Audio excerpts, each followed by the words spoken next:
안녕. 자, 일단 예고해드렸듯이 오늘은 우리가 그 넓이라고 되어 있는 정적분을 활용해가지고 어떤 함수와 x축 사이의 넓이를 구하는 그런 과정에 대해서 조금 더 깊이 있게 이야기를 해보고 가도록 하겠습니다. 사실 저번 시간이죠. 정적분의 정의를 공부할 때 우리가 이미 함수랑 그 x축 그다음에 뭐 x는 a, x는 b로 둘러싸인 도형의 넓이에 대해서 이야기를 하기는 했었습니다. 그래서 그런 부분들에 대해서 우리가 이미 공부를 했고 이미 그런 넓이들을 계산할 수 있는 상태인데 여기서 이야기하는 것들은 물론 그걸 필두로 해서 조금 더 다이나믹한 상황들, 뭐 예를 들어서 곡선과 x축이 아니라 두 개의 곡선으로 둘러싸여져 있는 넓이라든지 뭐 하나의 곡선과 하나의 직선도 가능하겠죠. 그리고 어떤 곡선과 그 곡선 위에 있는 한 점에서 접선을 그렸을 때 그 접선과 또 이렇게 둘러싸여져 있는 부분의 넓이를 구한다든지 하는 상황들에 대해서 우리가 다뤄보도록 할 겁니다. 그러니까 당연히 아이디어는 똑같을 수밖에 없어요. 아이디어는 똑같을 수밖에 없는데 그냥 그 상황들이 조금 더 이제 뭐랄까 사전 준비 작업들이 더 필요한 거지. 예를 들어 곡선과 곡선이라고 한다면 두 개의 곡선 사이에 어떤 위치 관계를 파악하는 게 먼저겠죠. 우리가 어떤 곡선과 x축 사이에 둘러싸여져 있는 넓이를 구할 때는 사실 곡선 하나만 그려놓고 그것이 x축보다 위쪽에 있냐 아래쪽에 있냐 아니면 그걸 관통하냐 뭐 이런 것들 가지고 범위를 쪼갤지 아니면 정적분의 값을 넓이로 할지 아니면 그것을 넓이에 이제 마이너스 1배로 할지 뭐 이런 것들은 우리가 그때 이제 아주 단순하게 확인을 해보지 않았었습니까? 그런데 지금 같은 경우에는 뭐 두 개 곡선 사이의 위치 관계를 정확히 파악을 해주셔야 곡선과 직선 사이의 위치 관계를 정확히 파악을 해주셔야 그런 것들을 논해 볼 수가 있을 거예요. 무슨 말인지 이해되시죠? 그리고 두 분 항상 계속 늦으시는데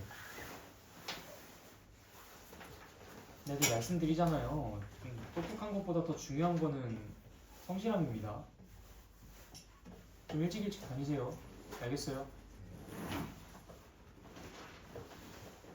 네, 그래서 이제 우리가 두 곡선 사이의 위치 관계를 정확하게 파악을 하는 것이 순서가 되기 때문에 당연히 미분적인 요소들이 조금 가미가 되겠죠. 왜냐면 어떤 함수와 교점이 어디서 생기는지, 그 그래프가 이제 어떻게 생겨서 이제 교점이 몇 개가 생기는지 이런 것들이 우리가 함수 파트에서 미분 파트에서 방정식의 활용 부분을 공부했었을 때 했었던 이야기들이라든지 아니면은 결국에는 어떤 식과 어떤 식이 서로 똑같다라는 것을 놓고서 그 3차 함수랑 2차 함수의 교점의 좌표를 구하는 수학 상 내용이 좀 가미가 될 수도 있을 것이고요. 고차 방정식 풀던 그런 느낌이 대충 이제 그런 것들이 이제 여기에는 조금 혼재되어 있을 겁니다. 그래서 사실상 복습 플러스 활용이라고 생각하시면 되죠. 딱 단원 이름 자체에서 이제 우리가 느낄 수 있듯이 적분을 활용해서 조금 더 다양한 상황들의 넓이를 구하는 것이라고 볼 수 있겠습니다. 그리고 이제 역함수를 가지고 이제 넓이를 구하는 거, 그 다음에 또 어떤 것들이 있을까요?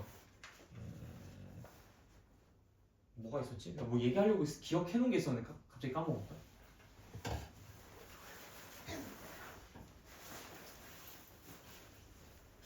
기억이 안 나. 아씨, 니들 혼내느라 까먹었잖아요. 자, 아무튼 뭐 그런 얘기들을 할 겁니다. 그때 예시 보면 뭐 자연스럽게 기억나겠죠. 자연스럽게 이야기해드리도록 하겠고요. 그리고 이제 그 속도랑 가속도 우리가 미분 버전에서 공부했었던 것의 이제 역연산 과정이겠죠. 역연산 과정으로서 우리가 뭐 위치의 변화량 혹은 이제 이동 거리 뭐 이런 것들에 대해서 논의를 하도록 할 겁니다. 자, 아무튼 책 따라가도록 하죠. 자, 앞 페이지에 나와 있는 건 우리가 이미 앞에서 공부했었던 내용들을 다시 한번 복기시키는 겁니다. 혹시 너네가 또 까먹었을까봐 그 정적분 응용하면서 정적분과 이제 함수 사이의 관계에 대해서 우리가 막 실컷 이야기를 했었는데 그거 하다 보니까 이제 또 정적분 자체를 또 까먹었을까봐 높아지면 한번 소개를 해드리죠. 그래서 어떤 fx가 이런 식으로 그려져 있을 때 여기가 a고 여기가 b라고 한다면 우리가 인테그랄 a부터 b까지 fx dx 이게 이제 뭘 의미하는 거라고 했죠? fx가 뭐였어요? 그냥 함수값이라고만 이야기할 거야? fx가 뭐였습니까? 뭐에 대응하는 아이였어요? 이 그림에서? fx가 넓이라고요? fx가 뭡니까? 높이, 그쵸? 높이. 내가 잘못 알아들은 거죠? dx는 뭡니까? 네, x의 변화야. 그걸 우리가 이 그림에서 뭐라고 얘기합니까? 가로의 길이라고 이야기했죠. 그래서 세로 곱하기 가로를 이거 곱하기가 생략되어 있는 겁니다. 이거 세로 곱하기 가로를 A부터 B까지 누적해서 다 쪼갠 다음에 그들의 넓이를 다 더하겠다. 지금 이 얘기예요. 그래서 막대 그래프를 우리가 그때 그렸었죠. 뭐 이런 식으로 이제 막대 그래프를 하나하나 다 그렸었는데 뭐 이런 식으로. 그러니까 이게 dx고 이게 fx에 해당하는 거죠. 그래서 dx랑 fx를 a부터 b까지 더해라 이 얘기입니다. 그러니까 당연히 이제 넓이를 의미한다라고 이야기를 해줄 수 있죠. 그래서 정적분의 의미를 가지고 우리가 넓이를 유출을 했었다. 그래서 이제 아래에 그림이 그려지는 경우에는 당연한 얘기겠지만 a부터 b까지 가로 곱하기 세로를 해야 되는데 지금 우리가 함수값을 세로 대용으로 사용하고 있었잖아. 근데 함수값은 당연히 이 플러스랑 마이너스 부호를 갖고 있단 말이야. 그러니까 여기에서 내가 함수값을 가지고 fx 곱하기 dx를 가지고 이제 이 넓이를 계산하게 되면은 실제로 마이너스 넓이들이 나온다고. 넓이에 마이너스 1배가 나온단 말이야. 그래서 내가 여기서 fx 곱하기 dx를 해버리면은 결국 이 넓이에 뭐 마이너스 1배, 이 넓이에 마이너스 1배, 이 넓이에 마이너스 1배가 되니까 정적분의 마이너스 1배를 한 것이 넓이가 된다 라고 얘기해 줄 수도 있고요. 아니면 마이너스 fx 곱하기 dx를 해야 된다 라는 취지로 이야기를 해서 이제 그게 넓이니까 결국엔 정적분 값과 그러니까 이 결과값과 이 사이의 넓이의 관계가 마이너스 1배가 된다라는 것을 얘기해 볼 수 있었습니다. 그 다음에 이게 이렇게 관통하는 상황들이 만들어진다면 당연히 구간을 쪼개가지고 어디에서는 fx를 적분하고 어디에서는 마이너스 fx를 적분해야 된다 뭐 이런 얘기들을 했었죠. 여기가 a, b, c라고 한다면 a부터 b까지는 fx를 적분하면 넓이가 나오고 b부터 c까지는 마이너스 fx를 적분하면 넓이가 나온다 이렇게 얘기를 해줄 수 있었습니다. 혹은 이제 이거를 이렇게 다른 관점으로 a부터 b까지 정적분 값은 플러스 넓이고 b부터 c까지 정적분 값은 마이너스 넓이다라고 이야기를 해줄 수 있었죠. 그래서 a부터 c까지 정적분을 하면 그럼 그것은 뭐가 된다? 여기 있는 넓이에서 여기 있는 넓이를 뺀 셈이 될 것이다 라는 이야기까지도 했었습니다. 뭐 사실 이 내용은 당연한 얘기였었으니까 우리가 별다른 무리 없이 받아들일 수 있었어요. 자, 쭉 내려가도록 하겠습니다. 별 내용 없었고요. 자, 다음 페이지. 자, 바이블 포인트. 그래서 이제 곡선과 x축 사이의 넓이를 구할 때는 우리가 인테그랄 a부터 b까지 절대값 fx dx를 해줘야 된다. 절대값이 붙은 이유는 위쪽으로 올라와 있는 상태에서 우리가 넓이를 정적분과 똑같다라고 이야기를 했기 때문에 결국에는 a부터 b까지 어느 구간에서 이제 음수가 될지는 모를 텐데 어쨌든 그 구간을 위로 뒤집어 올린 상태에서 적분을 하는 것이 결국 마이너스 fx를 적분한다는 것과 똑같은 이치니까 이런 식으로 표현을 해줄 수가 있었겠죠. 그래서 이 그래프를 보시면은 결국 우리가 이제 오른쪽에 있는 그 그림을 조금 참고해 보시면 y는 x제곱이라는 그래프가 0부터 1까지 둘러싸여져 있는 부분의 넓이가 무엇입니까? 라고 했었을 때 다음 페이지입니다. 310페이지 이 그래프리요. 자, 그래서 우리가 이제 0부터 1까지 x제곱을 적분하면 이제 당연히 그것이 0부터 1까지 둘러싸여져 있는 부분의 넓이가 된다라고 이야기를 해줄 수 있었겠죠. 그래서 단순하게 이제 그렇게 계산해 주시면 되겠고 밑에 있는 그림 참고해 보시면은 y는 x제곱 마이너스 x 이걸 0부터 1까지 적분하면 그럼 그것은 넓이를 지칭하는 것은 아니었다라고 이야기했었습니다. 0부터 1까지는 우리가 마이너스 fx를 적분해야 되고 1부터 2까지는 fx를 적분해줘야 된다. 혹은 정적분값을 같이 계산해준 다음에 그 왼쪽에 있는 구간에서는 정적분값이 이제 음의 넓이니까 우리는 마이너스 1을 곱해서 넓이로 바꿔줘야 된다라고 이야기를 했었죠. 이게 이제 전전단원에서 우리가 이야기했었던 내용입니다. 복습하는 것 뿐이고요. 자, 넘어가도록 할게요. 개념 확장하기 부분 봅시다.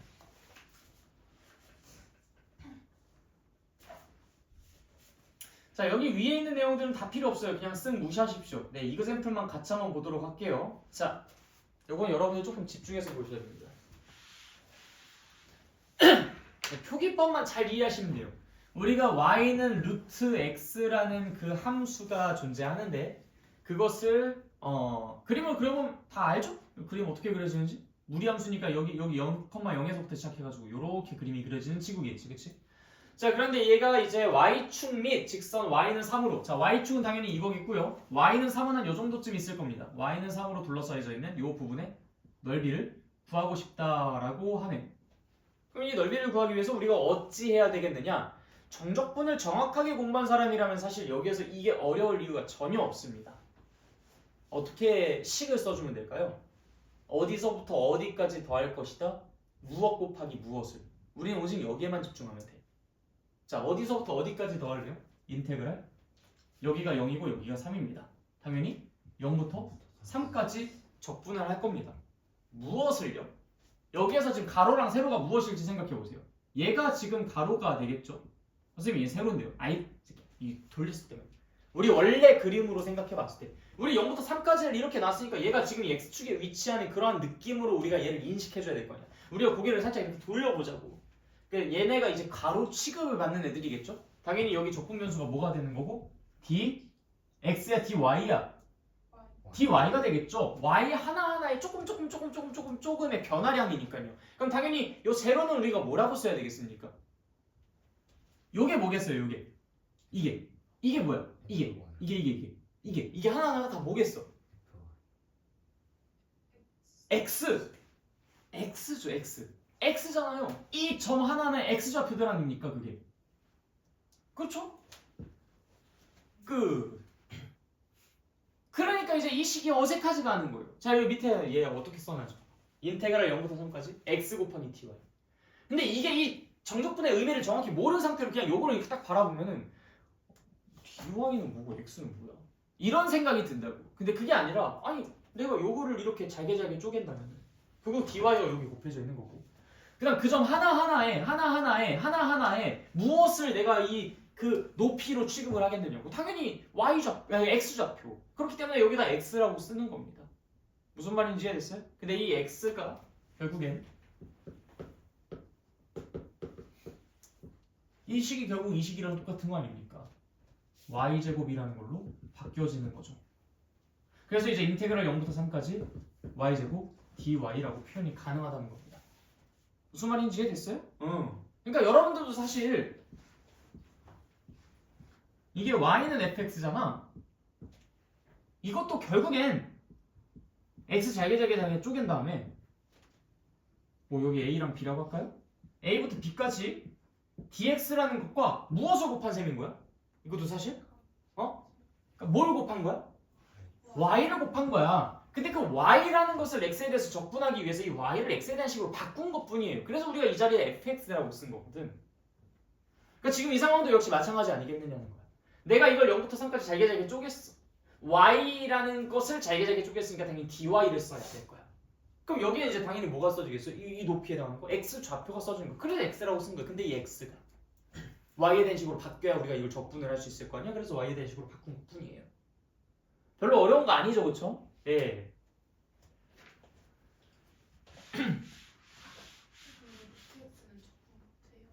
아주 좋은 질문이에요. 내가 지금 방금 그 얘기 하려고 했는데 이제 곧. 근데 여기서 우리가 이걸 하려고도 할 수 있죠. 여기서부터 이런 식으로 했는데 여기가 이제 3이라면은 여기는 9였을 거 아니야, 그치? 지금 그러면은 인테그랄 0부터 9까지 루트 x라는 거 이거 적분하면 되는 거 아닙니까?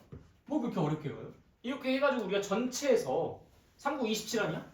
27이라는 것에서 그냥 그것만 빼주면 되잖아요. 뭘 그렇게 복잡하게 생각합니까? 맞아. 이렇게 할 수 있으면 하면 돼. 근데 우리는 지금 이 루트 x 적분하는 거 배웠어 안 배웠어? 뭘 미분하면 루트 x가 될까? 이거 생각해 봤나요? 우리 한 번도 해본 적 없죠, 그렇죠? 그렇기 때문에 이게 우리가 불가능하기 때문에 못합니다. 그래서 이거는 아웃이야. 근데 미적분을 공부한 사람들은 할 수 있어요. 이 루트 x라는 것이 결국 x의 몇 분의 몇 제곱이야? 2분의 1제곱이죠, 그렇죠? 네, 재미삼아서 한번 해볼까요? 이것도 역시 다음 함수 미분하는 거랑 똑같습니다. 누굴 미분해야 이게 됐었을까? 일단 x의 몇 분의 몇 제곱이었겠어? 2분의 3제곱이었겠죠. 그래야 얘 빼기 1 해가지고 이제 얘가 되지 않았겠냐? 그 다음 앞에 뭐가 곱해져 있었길래 이렇게 민둥민둥할까요? 3분의 2가 곱해졌었겠죠. 그래야 2분의 3이 떨어졌을 때 걔네들이랑 서로 약분돼서 다 날아가면서 개수가 1이 되겠지. 이 친구는 그렇지. 그래서 여기에다가 이제 우리는 0, 9 해가지고 적분해주시면 되죠. 나오는지 한번 볼까? 9 해주시면 이제 얼마야? 여기 27이죠? 27에서 3분의 1을 곱하면 18입니다. 그쵸? 27에서 18 빼니까 9가 나오는데 어때? 맞죠? 그런 식으로도 계산할 수 있어요. 자, 또 다른 접근. 근데 있잖아요. 루트 x라는 것은 아니 루트 x는 그냥 y는 x제곱이라는 것의 역함수 아닙니까? 그러면 결국 이 그림이랑 똑같은 거잖아요. y는 x제곱을 0부터 3까지 적분하는 거예요. 인테그랄 0부터 3까지 x제곱 적분하면 되는 거 아닌가요? 맞아. 아주 훌륭한 관점이죠. 역함수의 적분. 그 개념을 가지고 이제 해결을 한 겁니다. 즉 다시 말해서 이 그림을 보고서 얘는 y는 x제곱이라는 것의 역함수니까 내가 그 역함수를 빌려가지고 이걸 대신 접근할 수 있겠구나 라면서 자연스럽게 역함수를 도입해서 문제를 해결해 줄 수도 있겠죠. 요거 뭐 접근해 주시면 3분의 x 세제곱에다 3 대입하고 0 대입하니까 당연히 9 아니겠습니까? 그렇죠? 이해됐어요? 네, 그런 식으로도 역시 문제를 풀어줄 수 있다. 우리가 아까 전에 인테그랄 0부터 3까지 y제곱 dy라고 썼던 거랑 식으로는 또 동일하죠. 계산 과정 자체가. 그치? 아무튼 뭐 그런 얘기들을 저기 써놓은 겁니다. 여러분들 뭐 그렇게 많이 마주하실 것 같아 보이지는 않지만 아무튼 이제 나온다면 저런 식으로 대응을 하실 수는 있어야 되겠죠. 자, 그 다음 페이지. 우리가 사실 이 정적분을 활용해서 메인이라고 볼 수 있는 부분이 바로 이 파트입니다. 두 함수 사이에 어떤 둘러싸인 넓이를 구하는 부분이랄까? 자, 함수는 정말 그래프가 다양하게 존재하기 때문에 이걸 뭐라고 딱 이렇게 일반화시키기는 어렵습니다. 예를 들어서 어떤 3차함수 그래프는 뭐 이렇게 그려질 것이고 1차함수 그래프는 이렇게 그려지겠죠. 둘러싸여져 있는 부분은 당연히 이 부분일 겁니다. 그쵸? 우리는 지금 이 3참수 식과 1참수 식을 알고 있는 상태라고 한다면 자, 너네들이 지금 여기서 이 둘러싸여져 있는 부분의 넓이를 구하기 위해서 가장 하고 싶은 게 무엇인지 한번 이야기해 봅시다. 뭘 하고 싶어요? 일단 내가 여기서 뭘 구해야 되겠습니까? 뭘 구해야 될까요? 근데 교점이요. 당연히 교점을 구해야 될 거야. 왜요? 왜 교점을 구해요? 네, 내가 어디서부터 어디까지를 적분할지를 먼저 정해야 될 거 아닙니까? 그렇죠? 어디서부터 어디까지를 어디서부터 어디까지를 적분을 할지를 결정하기 위해서 이 포인트랑 이 포인트랑 이 포인트가 각각 어디인지를 당연히 찾아봐야 할 거예요. 그렇죠? 다 이해되십니까? 자, 따라오고 있어요? 자, 우리가 왜 교점의 좌표를 구해야 된다고 했죠? 네, 어디서부터 어디까지 적분을 할지를 결정하기 위해서. 무슨 말인지 이해되시죠? 네, 랜덤하게 지금 하나하나 물어볼 거야. 잘 집중해서 따라와. 자, 그러면 우리가 일단 여기서부터 여기까지 뭔가를 적분하고 뭐 여기서부터 여기까지 뭔가를 적분하고 뭐 이런 식으로 구간을 어디서부터 어디까지를 적분할지를 쪼개기는 했어. 그런데 무엇을 적분할지는 우리가 여기서부터 생각을 해봐야 되겠죠? 자, 이것도 마찬가지야. 또 똑같아. 결국에는 그냥 이렇게 x축을 가상의 x축을 그려놓고 짜자자자자자잔 짜자자자자잔 짜자자자 이렇게 내려놨을 때 이것도 잘게 쪼개겠죠? 그쵸? 당연히 그러니까 우리는 인테그랄 이거 a, b, c라고 하자. a, b, c a부터 b까지 뭐 dx 이 부분까지는 뭐 잘 쓸 수 있을 거야. 우리의 지금 관심 포인트는 도대체 뭘 적분할 거냐라는 건데 세로의 길이에 해당할 것 같은 아이를 생각해 보십시오. 뭐라고 이야기하면 좋을까요? 당연히 여기에서 우리는 이 막대 그래프를 그려보면은 대충 한 요런 느낌으로다가 그림을 그려야 될 것 같고요. 그쵸? 뭐 대충 뭐 또 여기서 뭐 이런 식으로 그림을 그릴까요? 뭐 요런 식으로 뭐 그림을 그리게 될 텐데 대강 그렸어요? 뭐랑 dx랑 곱한 것을 누적해서 더해야 되는 걸까요? 뭘까요? 세로의 길이에 해당하는 게 뭐에 해당한다고 볼 수 있겠습니까? 이거를 우리가 fx라고 하고 이걸 지금 gx라고 하고 그냥 한번 생각해 봅시다. 무엇을 세로의 길이라고 이야기를 해야 되겠어요? 그 관통 이후에 함수값을 세로라고 하는데 그거 못하고 함수값을 뭐라고요? 함수값을 이용을 하긴 하겠죠. 우리가 여기에서 늘 x축과 둘러싸인 부분의 넓이를 구할 땐 fx를 세로의 길이라고 이야기를 했었으니까 여기서 지금 이 세로의 길이에 해당하는 것이 무엇일지를 생각해 보세요. 이 세로의 길이에 해당하는 게 뭘지를 생각해 봅시다. 이게 지금 f고 이게 g예요. 뭐겠어요? 이 세로의 길이가? 뭐라고 대체하는 게 가장 바람직하겠습니까? 그냥 우리가 여기가 세로라고 쓸 수는 없잖아요. 세로는 소주 이름이고요. 뭐라고 써야 되겠습니까? 잘하셨어요. 당연히 두 개의 함수값의 차이가 세로의 길이가 되겠죠. 그러니까 우리가 지금 이 그림을 보고도 이걸 배우지 않은 상태에서 충분히 그걸 유추할 수 있단 말이야. 너무나 지극히 당연하고 상식적인 거죠. A부터 B까지는 F에서 G를 뺀 그 세로에다가 이 dx를 곱한 그 막대기를 누적해서 다 더할 거고 그 다음 B에서부터 C까지는 뭐가 세로의 길이가 되겠습니까? 이때도 F 빼기 G인가요? 이때는 뭐에서 뭘 빼야 되겠어요? G 빼기 F가 되겠죠. 그래서 당연한 얘기예요. A부터 B까지는 F 빼기 G를 하고 그 다음에 뭐 B부터 C까지죠? B부터 C까지는 G 빼기 F라는 것을 척분하면 그것이 두 곡선으로 둘러싸여져 있는 부분의 넓이라고 할 수 있겠습니다. 무슨 말인지 이해되시죠? 너무 지극히 당연하지 않냐? 그치? 네, 그래요. 끝났습니다. 그러니까 지금 우리가 여기에서 중요하게 봐야 되는 부분은 또 빨간빛 또 저기 있지. 아, 왜 자꾸 저기다 놓으시는 거야? 자, 그래서 우리가 지금 여기서 중요하게 봐야 될 부분은 도대체 어디에서 무엇을 적분하는지일 것이기 때문에 이걸 구하기 위해서는 무엇을 구해야 되고 교점을 구해야 되고 이걸 구하기 위해서는 결국 이 함수의 위치 관계를 알고 있어요. 누가 누구보다 더 위에 있는가. 물론 얘는 실수해도 딱히 문제가 되진 않을 거예요. 뭐 플러스거나 마이너스거나 둘 중에 하나 나오겠지. 내가 제대로 보고서 제대로 계산했다면 플러스가 나오겠고 잘못 보고 잘못 판단해서 잘못 계산했다면 마이너스가 나오겠지. 다만 얘를 틀리면 그건 바로 끝장인 거야. 알겠죠? 우리가 이 두 개에 집중해야 되는데 사실 어느 곳에 가장 혼신의 힘을 다해야 된다? 여기는 이 부분. 내가 어느 부분부터 어느 부분까지 어떤 것을 적분해야 될지 거기에서 어느 부분부터 어느 부분까지는 실수하면 아장나지만 이 부분은 실수하더라도 부호만 반대인 방향이니까 크게 우리에게 치명적인 중상을 입히지는 않는다. 알겠죠? 약간 갸우뚱할 수는 있겠지만 무슨 말인지 알겠죠? 네, 그래서 여러 가지 한번 상황을 생각해 봅시다. 3차함수와 2차함수의 만남. 이것도 둘러싸인 부분이 어디야? 여기랑 여기일 거 아닙니까? 그렇죠? 그래서 세 점에서 만난다 라는 거 체크 바로 해주시면서 이 점과 이 점과 이 점이 A, B, C라고 한다면 이 F, G라고 했을 때 F 빼기 G는 A부터 B까지 그럼 G 빼기 F는 B부터 C까지 적분해야겠다. 이렇게 생각해 주시면 되겠죠. 또 다른 그림 그려볼까요? 어떤 2차 함수의 그림인가? 2차 함수의 그림과 1차 함수의 그림. 자, 이것도 마찬가지야. 결국 우리는 뭘 찾아줘야 돼?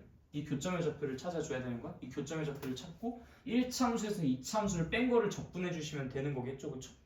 자, 그럼 이런 것들은 어떨까요? 만약에 어떤 2차 함수가 이런 식으로 이제 원점을 퉁 하고 튕기는, 스치는 그런 아이입니다. 어떤 특정한 점에서 접선을 그렸어요.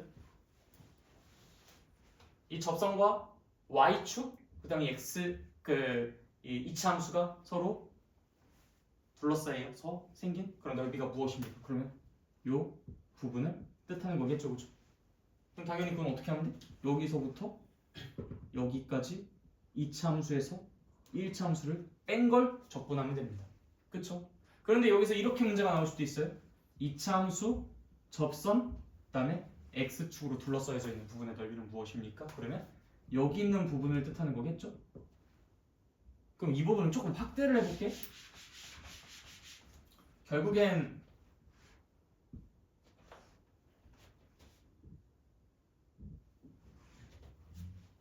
여기는 이 부분의 넓이를 구하는 거잖아. 그치? 그럼 우리가 이 넓이를 구할 때는 어떻게 하면 되겠어요? 여기서부터 여기까지 얘에서 얘를 뺀 걸 적분을 해버리면 알아서 그냥 그게 나오나? 아니죠. 우리에겐 필요 없는 이 삼각형이 추가로 구해지겠지? 그거를 제거를 해주셔야 마무리가 되겠습니다. 혹은 여기서부터 여기까지는 내가 2차 함수에서 1차 함수를 뺀 것을 적분을 때려주시고 여기서부터 여기까지는 2차 함수만 적분해 주시면 되는 거겠죠? 그치? 아니면 여기서부터 여기까지 2차 함수를 적분한 다음에 여기 있는 이 거대한 삼각형 하나를 빼주시는 것도 방법이 될 수 있겠죠? 여러 가지 접근 방식이 있어요. 너네들 편한 대로 하세요. 다만 그냥 무지성으로다가 이거 지금 이 넓이 구하겠다고? 여기서부터 여기까지 얘에서 얘 뺀 거 적분해야지. 아무 생각도 그림도 그리지 않고 그냥 그런 식으로 대충 생각해가지고 틀렸다가 나한테 진짜 뒤지게 온다. 이 적분은요 항상 여러분들이 그래프를 잘 그려가면서 내가 어떤 부분의 넓이를 구해야 되는 건지 그래서 어디서부터 어디까지를 적분해야 되는 건지 어떤 식을 적분해야 되는 건지 이걸 아주 면밀히 체크해 주셔야 됩니다. 아주 단순한 문제들은요 이런 것들을 판단하는 게 그리 어렵지 않아요. 그냥 대충 그냥 해도 얼추 나와요. 그런데 이런 함정들이 가끔씩 나온다고. 근데 이런 함정들이 가끔 나오는데 그냥 이거를 여기서부터 여기까지 적분하면 돼. 뭘? 여기서 그냥 뭐 식 두 개 나왔으니까 이거에서 이거 뺀 거 적분하면 되지 않겠어? 이런 식으로 해가지고 실제로 너희들이 이걸 구하고 싶은데 뭐 이걸 구하면서 자기가 뭘 구하는지 정확히 파악도 못하고 여기서부터 여기까지 그것에서 그걸 뺀 걸 적분하는 게 이 부분일 거라고 그냥 굳게 믿고 있는 사람들은 내가 진짜 이 적분 공부하실 때 나에게 엄청나게 많이 지적받을 각오하셔야 됩니다. 그러니까 항상 내가 하는 행동과 그 다음에 내가 쓴 식과 내가 계획한 것과 이런 것들이 정확하게 맞아 떨어지는지 이런 것들을 늘 생각해 주시면서 식을 작성해 주셔야 돼요. 무슨 말인지 알겠죠? 네, 그래요. 그러니까 주의할 것들은 그런 것들밖에 없습니다. 그러니까 내가 그냥 대충 생각해가지고 그냥 이거겠지, 이거겠거니 이렇게 생각하는 그런 상황들만 피해 주시면 돼요. 결국 이걸 행하는 아이디어 자체는 되게 단순한데 여러분들이 그런 부분들은 생각났다. 오케이, 요거다.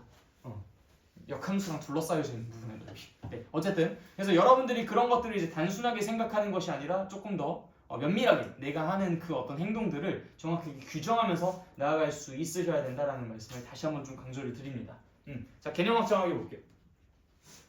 313페이지. 이게 진짜 중요한 문제인데. 자, 이것도 이제 예시를 그냥 같이 보도록 하겠습니다. 예시. 두곡선 y는 x제곱이랑 그 다음에 그것의 역함수인 y는 루트 x로 둘러싸여져 있는 이 부분의 넓이를 구하고 싶대요.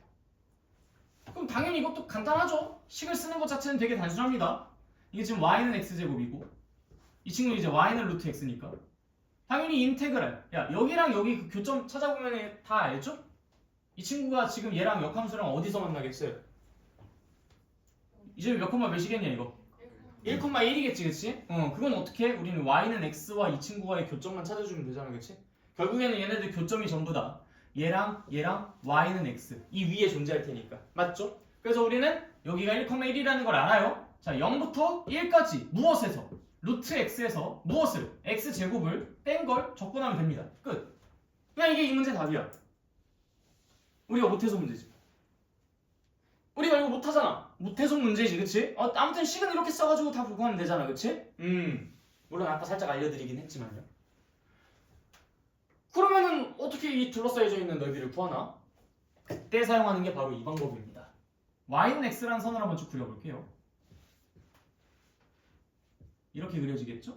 자, 그러면 이 역함수랑 본함수는 y는 x라는 이 빨간색 선에 대해서 정확하게 대칭성을 띠고 있기 때문에 내가 이 빨간색 선과 y는 루트 x 혹은 빨간색 선과 y는 x제곱 얘네들 사이에 둘러싸여져 있는 넓이는 서로 당연히 똑같을 거예요. 즉 다시 말해서 여기는 이 부분과 여기는 이 부분이 서로 정확하게 넓이가 똑같을 거라고. 이해됐어요? 낙엽 모양 잘 기억하십시오. 나뭇잎 모양? 나 나뭇잎 잘 그리지. 자, 그래서 이 나뭇잎 모양의 넓이를 구하고 싶을 때 내가 굳이 전체의 나뭇잎 모양의 넓이를 구하는 게 아니라 한쪽 나뭇잎의 넓이만 구한다면 그냥 그것에 곱하기 2만 해주면 충분하지 않겠느냐는 거야. 자, 그럼 너희들에게 선택지가 두 가지가 생깁니다. 인테그랄 0부터 1까지 루트 x 빼기 x라는 것을 적분한 것의 2배를 할 거냐, 아니면 인테그랄 0부터 1까지 x에서 x제곱을 뺀 것을 적분한 것을 2배를 할 것이냐. 너에게는 이런 두 개의 선택지가 생기는 거예요. 이걸 계산하든 이걸 계산하든 이걸 계산하든 셋 중에 하나만 제대로 해주시면 된다 이거야. 근데 내가 첫 번째 거 할 수 있어요 없어요? 없죠. 두 번째 거 할 수 있어요 없어요? 할 수 있어요 없어요? 왜 없습니까? 루트 x가 있으니까. 세 번째 거 할 수 있어요 없어요? 있죠. 그러니까 우리가 이 세 번째 거를 대신 구하겠다 이 얘기예요. 그래서 그냥 x-x제곱이라는 것을 적분해준 다음에 1 대입하고 0 대입하고 그냥 거기다 곱하기 2만 해주시면 뭔가 결과가 튀어나오겠죠. 그게 당연히 요 빨간색으로 색칠되어 있는 전체 부분의 넓이가 되지 않겠느냐라는 겁니다. 무슨 말인지 알겠죠? 네, 그래서 어떤 함수와 역함수 사이에 둘러싸여져 있는 넓이를 구한다. 그러면은 당연히 그 어떤 함수와 y는 x 혹은 그 역함수와 y는 x로 둘러싸여져 있는 부분의 넓이를 구하는 것으로 우리는 대체해 주실 수 있다. 왜냐면 그것의 2배만 해주면 되니까. 무슨 말인지 알겠죠? 네, 좋습니다. 넘어갈게요. 자, 포물선으로 둘러싸인 도형의 넓이. 자, 이게 뭐냐면은 포물선이라고 하면은 2차 함수를 뜻합니다. 2차 함수를 우리가 포물선이라고 불러요. 그래서 2차 함수를 포물선이라고 부르는데 포물선으로 둘러싸인 도형의 넓이라는 것은 2차 함수로 둘러싸인 도형의 넓이를 뜻합니다. 정확하게는 2차 함수와 1차 함수 혹은 2차 함수와 y는 y는 0, 그러니까 x축으로 둘러싸여져 있는 넓이를 구할 때 사용하는 공식을 얘기해 주려고 하는 거야. 자, 밑으로 한번 내려가 보실까요? 그림을 보면서 참고할게요. 포물선과 x축으로 둘러싸인 도형의 넓이.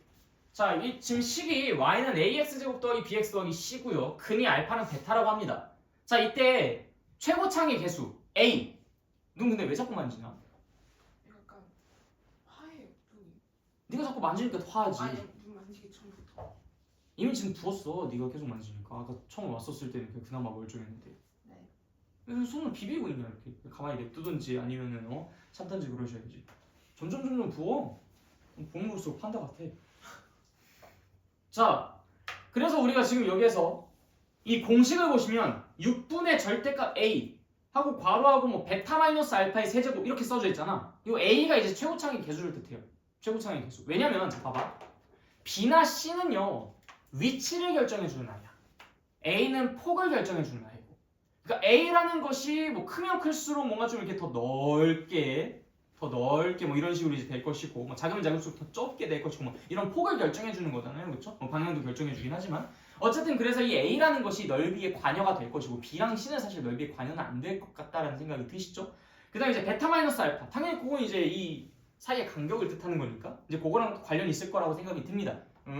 이거 증명하는 거는 간단해요. 인테그랄 알파부터 베타까지 저거 적분하시면 저거 결과 나오거든요.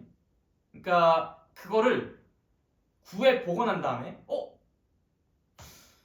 이거 외워두면 좀 유용하게 써먹힐 수 있겠다 라면서 기억할 수도 있으면 그러는 것도 권장한다라는 취지로 써놓은 겁니다. 그러니까 이게 증명하는 게 그렇게 어려운 건 아니에요. 그냥 여기 인테그랄 뭐 알파부터 베타까지겠죠? 알파부터 베타까지 y는 ax 제곱 플러스 bx 더하기 c도 알파랑 베타라는 두 근을 가져버리니까 당연히 a 괄호 x 마이너스 알파 x 마이너스 베타라고 쓸 수 있잖아, 그렇지? 그 상태로 그냥 걔를 적분해버리면 저 결과 정확하게 나와요. 그런데 그거를 이제 뭐 여러분들이 괜히 고생해가지고 하실 필요는 없고 어쨌든 저 결과를 외우실 수 있다면 우리가 마치 근의 공식 외워가지고 값 대입해서 이제 근 쉽게 구하듯이 얘도 이제 그런 식으로 구하는데 활용하시면 도움은 될 수 있다. 근데 난 솔직하게 고백합니다. 난 여러 번 시도해봤거든요. 난 절대 못 외우겠더라고. 물론 지금 바로 봐가지고 알아요. 6분의 절대값 a 곱하기 베타 마이너스 알파의 세제곱. 근데 나 이거 외울 자신 없어요. 근데 안 외워도 이걸 멀쩡히 살아있어. 괜찮아. 안 외워도 괜찮아. 그런데 외우실 수 있는 분들은 외워서 쓰시면 문제풀이의 효율은 굉장히 많이 높아집니다. 그래서 외우실 수 있으면 외우세요. 알겠죠? 나처럼 기억력이 안 좋아가지고 못 외우는 사람은 어쩔 수 없어. 그럼 그때 그냥 정석으로 풀면 돼. 뭐 예를 들어서 뭐 우리가 이걸 왜 못합니까? y는 x제곱 마이너스 3x 플러스 2. 이 친구는 x축이랑 1과 2에서 만날 거 아니야? 그치? 뭐 1과 2부터 이거 적분하는 거 누가 못해? 할 수는 있지. 근데 이 식을 이용해가지고 적분을 하시면 조금 더 빨리 풀 수 있다. 무슨 차이인지 알겠죠? 네. 그러니까 저를 모르더라도 죽진 않아. 다만 좀 느릴 뿐이에요. 그래서 이 계산 과정을 조금 뭐랄까 서둘러서 할 수 있는 연습들을 하신다면 충분히 어떻게 보완은 될 수 있는데 글쎄 난 좀 별로 자신 없습니다. 뭐 포물선과 직선으로 둘러싸여져 있는 것도 역시 마찬가지죠. 그렇죠? 그래서 이것도 역시 6분의 절대값 a 곱하기 베타 마이너스 알파. 그러니까 베타랑 알파는 분명히 구해주셔야 되는 거야. 베타 마이너스 알파의 세제곱으로서 계산해 주시면 된다. 두 포물선으로 둘러싸인 도형의 넓이도 똑같아요. 그냥 각각의 그 최고창의 개수의 차로만 바뀐다라는 것만 기억해 주시면 됩니다. 이상하게 나는 이게 자꾸 머릿속에 안 들어오더라고요. 그러니까 여러분들은 아직 머리 말랑말랑하고 그러시니까 잘 외우실 수 있는 분들은 잘 외워서 써먹으시면 너무나 좋다. 그래서 계량폭폭 1번, 2번, 3번 보시면은 지금 저 곡선과 저 직선으로 둘러싸인 도형의 넓이를 구하라. 그럼 이제 우리가 뭐만 하면 되는 거야? 교점의 좌표만 구하면 되는 거야. 교점의 좌표를 구해봤더니 이 친구 구한 거 살짝 베껴볼까? 뭐랑 뭐가 나왔어? 0이랑 3이 나왔다고? 3. 그럼 0이랑 3이 나왔죠? 0이랑 3이 나왔으니까 그럼 지금 여기에서 a가 얼마입니까? 마이너스 1이죠. 그럼 6분의 마이너스 1의 절대값? 그 다음 0이랑 3이니까 3 마이너스 0의 세제곱 하면 그게 결과야. 무슨 말인지 이해되시죠? 네, 그래요. 그 다음 2번도 역시 마찬가지죠. 지금 이 친구는 내가 교점의 좌표가 뭐가 됩니까?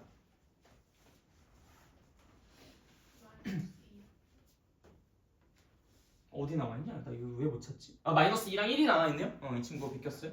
자, 마이너스 2랑 1이 나왔어. 자, 근데 지금 여기서 a 값의 차이가 뭐야? 하나는 1이고 하나는 마이너스 1이야. 그럼 차이가 얼마야?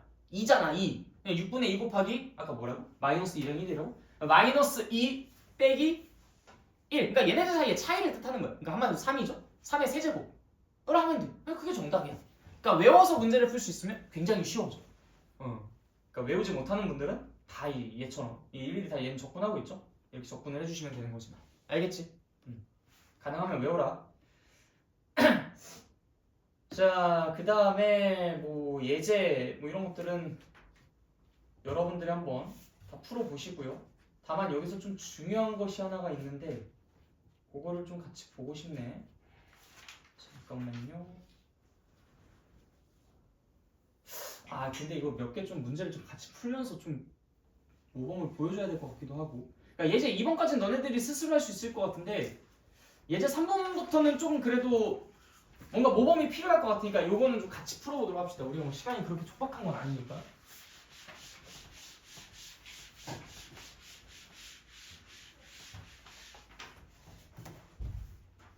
너무 불안하네요 내가. 자, y는 x 세제곱 마이너스 x제곱 플러스 2. 위에 있는 점 1,2에서 자 일단 요거 3참수 그래프가 어떻게 그려지는지 빠르게 한번 구해봅시다. 자, y 프라임은 3x제곱 마이너스 2x 그쵸? 그러면 이 친구는 x괄호 3x 마이너스 2. 그러니까 이 친구는 당연히 이제 도함수가 이렇게 그려지니까 증강증하면서 이렇게 그려지는 친구인 거예요. 그쵸? 그럼 여기가 이제 뭐 0이고 여기가 뭐 3분의 2에 해당하겠죠? 1,2는 한 요 정도쯤 위치했을 거야. 그래서 그림을 대강 그려보시면 이제 여기서 접선을 이렇게 그리는 친구가 되겠죠. 여기 3참수 이렇게 떨어지니까 여기서부터 여기까지 이 3참수에서 이 1참수를 뺀 걸 적분하면 되겠구나라는 걸 빠르게 체크합니다. 그럼 우린 당연히 뭐가 필요해요? 이 점이 이제 어떤 점인지를 알아서 어디서부터 어디까지 적분할 건지를 먼저 확정 지어줘야 되겠죠? 그 다음에 이 접선의 방정식도 필요할 겁니다. 그래야 내가 무엇에서 무엇을 뺄 것인지를 결정하죠. 이해됐어요? 대충 플랜 세울 수 있겠어? 그럼 접선의 방정식 구하는 거 우리가 미분에서 이미 다 진행했죠? 할 수 있겠지 그거는? 그리고 이 점 찾는 것도 결국에는 얘랑 접선의 방정식에서 나오는 그 1차 식이랑 서로 똑같다라고 해서 3차 방정식을 풀면 되겠죠? 그거 못하진 않지 그치? 네, 그렇게 해서 이제 어디서부터 어디까지 적분하는지를 여러분들이 체크를 해주시면 되는 거야. 알겠죠? 네, 마무리를 한번 해볼게요. 자, 이게 1,2였습니다. 자, 1,2에서의 접선의 기울기가 얼마인지 한번 계산해봐. 얼마입니까? 1 대입하시면 되죠? 1입니다. 그래서 접선의 방정식은 y는 x-1 플러스 2가 됩니다. 기울기는 1이니까. 그쵸? 자, 그러니까 이 친구는 이제 x 플러스 1이라고 쓸 수 있겠네. 자, 그럼 내가 교점의 좌표를 구하기 위해서 이 친구에서 이 친구를 똑같다라고 하면서 x세제곱 플러스 마이너스 x제곱 플러스 2는 x 플러스 1 해서 구해봅니다. x세제곱 마이너스 x제곱 마이너스 x 플러스 1는요. 됐죠? 자, 근데 이거 내가 여러분들한테 예전에 한번 좀 알려줬었던 것 같은데 미분 문제 풀면서 결국에는 얘랑 얘는 두 점에서 만나긴 하는데 여기서 지금 중근을 갖는다는 게 뻔히 드러나 있잖아. 그럼 당연히 얘는 x-1의 제곱괄호 x-k 뭐 이런 식으로 써지는 아니지 않겠어? 맞아요? 네, 그래요. 이거 당연히 지금 여기 있는 이 부분이 플러스 1이라는 걸 미루어 봤을 때 아, 여기 있는 이 부분이 얼마가 된다? 이게 이제 플러스 1이 되어야 된다. 그쵸? x 플러스 1이 되어야 되겠지. 그러니까 당연히 이제 여기 있는 이 친구는 마이너스 1이었겠네? 맞아요? 그래서 마이너스 1부터 1까지 인테그랄 마이너스 1부터 1까지 무엇을? 얘에서 얘를 뺀 걸. 그러니까 x세제곱 마이너스 x제곱 마이너스 x 플러스 1이라는 것을 적분해 주시면 그게 우리가 원하는 결과겠네요. 무슨 말인지 알겠죠? 나 이거 이해 못하겠다 했어요. 그럼 오늘 집에 못 갑니다. 여러분들 이따 연산 문제 이런 것들을 푸셔야 되는데 이거 지금 이해 못하시면은 절대로 이따가 그 문제들 못 풀어요. 다 할 수 있겠어? 내가 여기서 어떤 것들을 해야 되는지 뭐가 필요한지 이런 것들이 여기서 다 여러분들이 인지를 해주시고 계셔야 됩니다. 자, 그 다음에 예제 4번. 왜요? 아니 그저 그래프 다 이해하고 답도 다 구했는데 네. 저 지금 영어학원 가서 3시까지 여기 와서 네, 가십시오. 자, 예제 4번 보겠습니다. 두 곡선 y는 x 세제곱 마이너스 2x 제곱 그다음 y는 마이너스 x 제곱 플러스 2x로 둘러싸인 도형의 넓이를 구하라. 자, 이것도 역시 마찬가지죠. 일단 이 3차함수랑 2차함수 사이의 위치 관계가 어떤지 우리가 대략적으로 좀 감을 잡아보고 어떤 정보들이 필요한지 그래프의 개형을 통해서 한번 좀 확인을 해보도록 하겠습니다. 일단 y는 x 세제곱 마이너스 2x 제곱 그 다음에 한 놈은 y는 마이너스네요. 마이너스 x제곱 플러스 2x 마이너스 x제곱 플러스 2x 교정 구하기는 되게 쉽겠네. 자, 어쨌든 그러면은 일단 이 친구는 어떻게 그려져요? 야, 이 식만 봐도 대강 느낌 오지 않냐? 느낌 안 와요? 얘는 지금 x괄호 x제곱 x제곱 괄호 x 마이너스 2인데 그럼 당연히 0에서 퉁 하고 튕기고 2에서 이렇게 올라가는 그런 형태로 함수가 그려지지 않겠냐? 식인수분해가 되면 너무 깔끔하게 그림 그려지죠. 물론 이제 우리가 극소, 극대 뭐 이런 것들이 필요하다면 뭐 그건 추가적으로 미분해서 구해야 되겠지만 사실 근데 지금은 극소, 극대가 필요하진 않잖아. 두 함수 사이의 위치 관계를 조사하고 있는데 이 친구는 어떻게 그려집니까?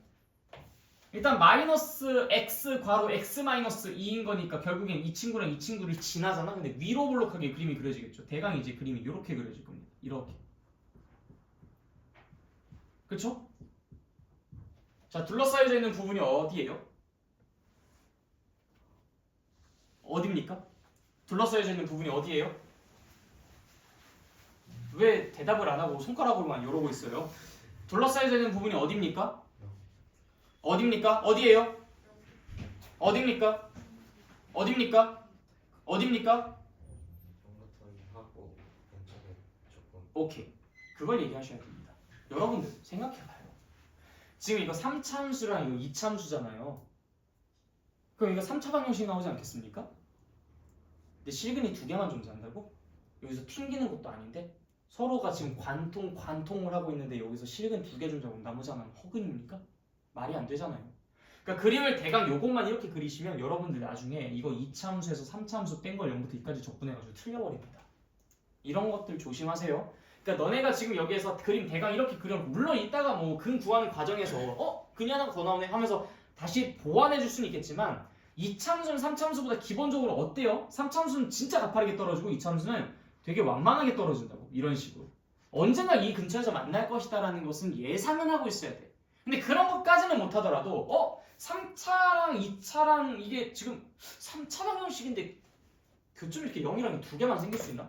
관통인데 이 중근이 생기고 막 스치고 막 튕기고 이러는 것도 아닌데 이게 실현이 두 개만 생길 수 있나? 그건 아닐 것 같은데. 근데 여기선 얘네가 그냥 하염없이 막 위로 밑으로 뻗어나가는 거니까 여기선 당연히 안 생기겠지. 그럼 어디서 생기겠어? 이 왼쪽 어딘가에선 생길 것 같다라는 예상은 하고 있어야 됩니다. 그걸 예상도 못 하고 있으면 그건 안 된다. 무슨 말인지 알겠죠? 네. 그래서 우리가 일단 이런 식으로 그래프 개형을 그려보고요. 그러면은 어디서부터 어디까지 무엇을 적분해야 될지 따져봐야 되니까 이제 얘랑 서로 똑같다. x 세제곱 마이너스 2x제곱 은 마이너스 x제곱 플러스 2x라고 해서 방정식 풀어주는 거죠. x 세제곱 그 다음에 여기 마이너스 하고서 x제곱 그 다음에 마이너스 2x는 0 해서 x 괄호 x제곱 마이너스 x 마이너스 2는 0. 그래서 여기는 x 마이너스 2 1 하니까 x 괄호 x 마이너스 2 x 플러스 1는 0이 나옵니다. 그래서 이제 플러스 1이라는 게 바로 여기서 나오는 그 친구구나. 그러니까 마이너스 1부터 0까지는 누구 적분하고요? 몇 참수에서 몇 참수를? 몇 참수에서 몇 참수를 어떻게 한 거? 3차에서 2차를 뺀 걸 적분하고 그 다음 0부터 2까지 해서는 2차에서 3차를 뺀 걸 적분해서 마무리해 주시면 되는 거겠죠. 계산은 하지 않겠습니다. 알겠죠? 느낌 와요? 어떤 식으로 접근해야 되는지? 네. 다음 예제 5번. 요 문제까지만 딱 풀고 우리 속도로 넘어갈 거예요. 자, 오른쪽 그림과 같이 곡선 y는 3x제곱 마이너스 6x 플러스 a와 x축 및 y축으로 둘러싸인 도형의 넓이를 a라고 하겠다. 이 곡선과 x축으로 둘러싸인 도형의 넓이를 b라고 할 때 a 대 b가 1대 2가 된다라고 이야기하고 있습니다. 근데 이걸 가지고 우리가 a의 값을 어떻게 효율적으로 구하지? 자, b가 a의 2배라고 하잖아요. 근데 지금 이 b라는 것은요 2차 함수와 x축과 둘러싸여져 있는 부분의 넓이에요. 그러면 이 참수는 기본적으로 이 대칭축에 대해서 좌우가 대칭입니다. 그럼 대칭축을 기준으로 봤을 때 왼쪽에 있는 부분의 넓이는 AA라는 부분의 넓이랑 서로 똑같다는 얘기 아니에요? 즉 무슨 얘기냐? 그림을 그려보면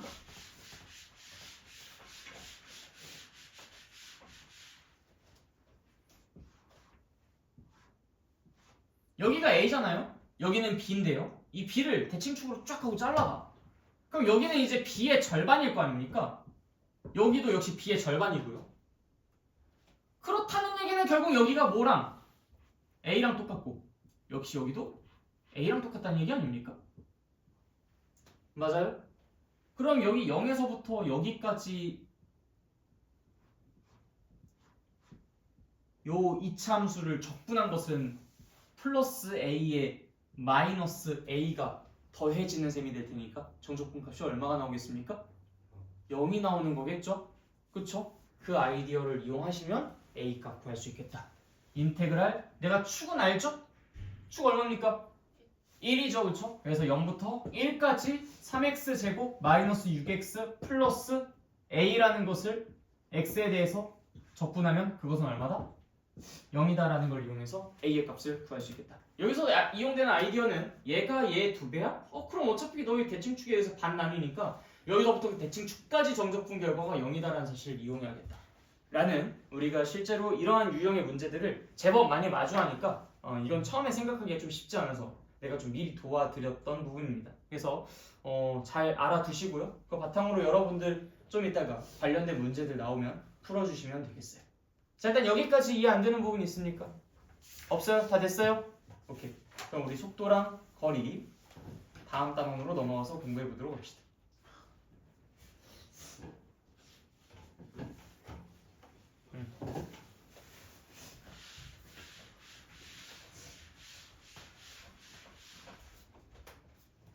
자, 속도랑 거리.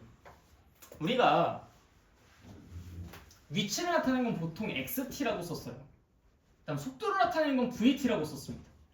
그다음 가속도는 AT라고 썼죠. T에 대한 함수이기 때문에 전부 다 이렇게 T를 가지고 표현을 했었는데 내가 이 위치에 대한 식을 알고 있을 때 이 속도에 대한 식을 알고 싶다면 뭘 했어야 됐어요? 미분. 이거는요? 그럼 이거는? 이거는? 네, 단원 끝났습니다. 아 진짜 이 내용은 끝이에요? 자 이그젠플 한번 볼까요? 다 필요 없어요. 자 이그젠플 다음 페이지에 있네요. 자 시각 T에서의 속도 VT가 8-T라고 합니다.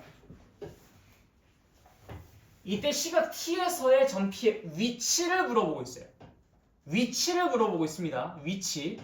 자 그러면 내가 얘를 어떻게 해줘야 위치의 식이 나온다고? 적분. 그럼 XT는 뭐겠어? 8t-2분의 1t 제곱 플러스 C가 되겠죠. 근데 C가 뭔지 내가 지금 현재로서는 몰라요. 근데 이 친구가 원점을 출발했대요. 아 T가 0일 때 얼마가 됐다? T가 0일 때 0이었다. 그래. T가 0일 때 0이었다. 0 대입하니까 0이다. 아 C는 0이 되겠구나. 그래서 얘는 지우개. 그렇죠? 만약에 원점을 출발하여가 아니라 뭐 3을 출발하여 뭐 이런 식으로 어떤 특정한 처음에 위치가 나와 있다라고 한다면 당연히 어떻게 해줘야 되겠어? 당연히 여기 적분상수 C는 3이었겠죠. 0일 때 3의 위치에 있다고 했으니까. 이해됐어요? 그래. 지금은 0일 때 0의 위치에 있다고 했으니까 그냥 여기에 전부죠. T는 8일 때 위치를 구하라고 하니까 당연히 여기에 T에다가 뭐 대입하면 됩니까? 8만 대입하면 되죠. 끝이야. 그게 정답이에요. 무슨 말인지 이해됐어요? 일단 이게 첫 번째 관점이고요. 자, 두 번째 관점. 결국에는 지금 여기서 보시면 이 친구가 매 시각마다 그러니까 VT를 한번 여기다 그려볼게. 8-T는 이렇게 그려질 텐데 8 여기 8 이 친구가 결국 8초일 때의 위치를 구하려면 지금부터 이 8초까지 매 아주 짧은 그 찰나의 그 시간들마다 얘의 속도가 곱해진 게 시간 곱하기 속도가 뭐예요? 위치의 변화잖아. 거리잖아요. 야 내가 뭐 예를 들어서 지금 1초 동안 초당 10m의 속도로 이동한다고 생각해봐. 그럼 내가 1초 동안 초당 10m의 속도로 이동하면 난 1초에 10m, 2초에 20m, 3초에 30m 이렇게 움직일 거라고. 이해됐어요? 그러니까 시간이랑 속도를 곱하면 내 위치의 변화량이 나와요. 그쵸? 그래서 우리가 시간분의 뭐 속력은 시간분의 거리는 속력이고 그 다음에 뭐 시간 곱하기 속력은 거리고 뭐 이런 식들 막 쓰고 그러지 않았었습니까? 그게 자동으로 여기에 연동이 되는 거야. 이 짧은 찰나의 시간에다 이 속도를 곱한 것을 누적해서 더하면 이것이야말로 결국 뭐가 나타나는 거야? 위치의 변화 총량이 나타나는 거야. 이해됐죠? 그러면은 결국 내가 여기서부터 여기까지 이 VT라는 것을 정적분을 한 것을 즉 인테그랄 0부터 8까지 VT, 8-T라는 것을 정적분을 한 것은 결국에는 위치의 변화 총량이 되지 않겠어요? 그래서 우리가 그것을 원래 기존의 위치에다가 0에다가 더해주면 그것이 최종 위치 X, 8이 된다라고 이야기를 해줄 수도 있는 거겠지. 그래서 우리가 부정적분을 구해서 xt라는 함수식을 만들어내고 거기에다 직접 그걸 해서 만들어낼 수도 있겠지만 내가 만약에 여기에서 정적분과 좀 이걸 연동해가지고도 생각해보고 싶다는 다른 관점으로 접근을 한다면 0부터 8까지 vt를 적분한 것이 위치의 변화 총량일 테니까 그것을 초기 위치에다 더해주면 그냥 그것이 8일 때의 위치가 되겠구나라고 생각할 수 있다는 거야. 즉 첫 번째 접근 방식은 내가 vt라는 그 속도의 식을 가지고 내가 위치에 대한 식을 직접 구해낸 다음에 대입을 하는 것이 내가 처음에 사용했었던 방식이라면 두 번째 사용하는 방식은 내가 지금 처음 위치가 어딘데 내가 8초 동안 위치가 10만큼 변했어. 그럼 나는 어디 있게? 라고 물어보는 거에 접근 방식을 사용하고 있는 거야. 뭔가 묘하게 비슷한 듯 하면서 좀 다르죠. 그렇죠? 이 두 가지를 모두 다 이해를 하고 계십시오. 오케이? 특히 두 번째 방법 우리가 좀 잘 사용을 하게 될 거예요. 자, 그 다음에 밑에 문제가 하나 또 있네요. 시각 t는 0에서 t는 12까지 전 p의 위치의 변화량을 물어봤다. 그림 괜히 지웠다. 자, 위치의 변화량을 물어보고 있어요. 그럼 그림 이렇게 그려지잖아? 여기가 이제 8이고 그럼 10이 난 요 정도쯤이 됐죠. 자, 위치의 변화량을 물어봤어요. 자, 얘가 움직이는 모습을 한번 보자. 처음에는 빠르게 앞으로 갑니다. 그러다가 점점 느려져요. 그리고 나서 뒤로 가죠. 그럼 어느 정도 좀 빨라졌을 때 탁 하고 멈춘 거야. 그러면 위치의 변화량을 물어봤잖아. 내가 얼마나 이동했는지를 물어본 게 아니라 얘가 처음부터 끝까지 위치가 얼마나 변했어요 라는 걸 물어보고 있잖아. 그치? 그러면 여기서 문제. 이 부분에 각각의 값이 뭐 만약에 10이 나왔고 5가 나왔다고 합시다. 그럼 나는 위치가 얼마나 변했어 라고 묻는다면 너네들은 뭐라고 대답할래요? 1번 15, 2번 5. 뭐라고 대답할래요? 내 위치가 얼마나 변했니? 라고 묻고 있어요. 뭐라고 대답할 거야? 뭐라고 대답할 거야? 이거 왜 고민하고 있지? 얘들아, 앞으로 10만큼 가고 뒤로 5만큼 빠꾸하면 난 위치가 얼마나 변한 거예요? 5만큼 변한 거잖아. 이걸 왜 걱정하고 있어요? 내가 10만큼 이쪽으로 갔다가 5만큼 다시 빠꾸했으면 나는 위치가 여기서부터 여기까지 5만큼 바뀐 거잖아. 너네들 그래서 나중에 과학 시간에 이런 것들도 공부를 하실 거예요. 운동장이 있습니다. 내가 여기서부터 출발을 할 거예요. 내가 여기 진짜 엄청나게 막 열심히 뛰었어요. 도착했습니다. 내 위치의 변화량이 얼마입니까? 그래요. 이건 잘 대답하잖아. 나 위치 안 변했어. 내가 원래 그 자리에 다시 돌아왔잖아. 난 안 변한 거야. 앞으로 100m를 막 열심히 달렸다가 뒤로 다시 100m를 열심히 달려가지고 그 처음 위치로 돌아왔어. 나 지금 위치의 변화량이 얼마인 거야? 그래, 이거 0인 거잖아. 근데 내가 만약에 이동거리를 물어봤다면 너네들 뭐라고 대답할래? 앞으로 100m 갔다가 뒤로 100m 빠꾸했어. 나 이동거리가 얼마야?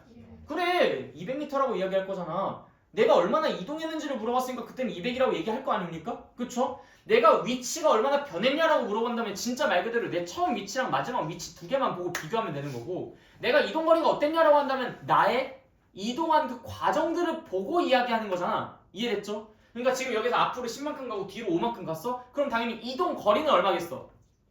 15가 되겠지. 근데 내 위치의 변화량은 어디겠어? 내 플러스 5, 플러스 방향으로 5만큼 갔다라고 이야기를 할 거 아니야. 그러니까 지금 여기에서 0부터 12까지의 전피의 위치의 변화량은? 이라고 물어봤으니까 이 넓이를 구하고 이 넓이를 구하고 그 두 개 넓이를 더해야 돼? 어떻게 해야 돼? 빼야 되는 거야. 왜? 양의 방향으로 그만큼 갔고 음의 방향으로 그만큼 다시 돌아왔으니까 우리가 이동거리를 물어볼 때는 두 개를 더해야 되겠지만 위치의 변화량을 물어볼 때는 당연히 여기에서 여기에 뺀 그 차이만큼을 구해주셔야 되는 거겠지. 무슨 말인지 이해됐습니까? 네, 그래요. 자, 넘어가겠습니다. 자, 이것도 이제 다 그냥 스킵하고요. 저 뒤로 넘어가서 이제 개념 콕콕을 보도록 할게요. 내용은 너네들이 일단 이 기본적인 알고리즘을 이해하고 문제를 좀 풀다가 어느 정도 좀 익숙해졌을 때 그때 한번 보십시오. 지금 미리 보게 되면은 이게 너무 미정계수들로 막 구성되어 있는 글들이라서 너무 좀 뭐랄까 받아들이기가 더 어려울 수도 있어요. 자, 개념 콕콕 1번 봅시다.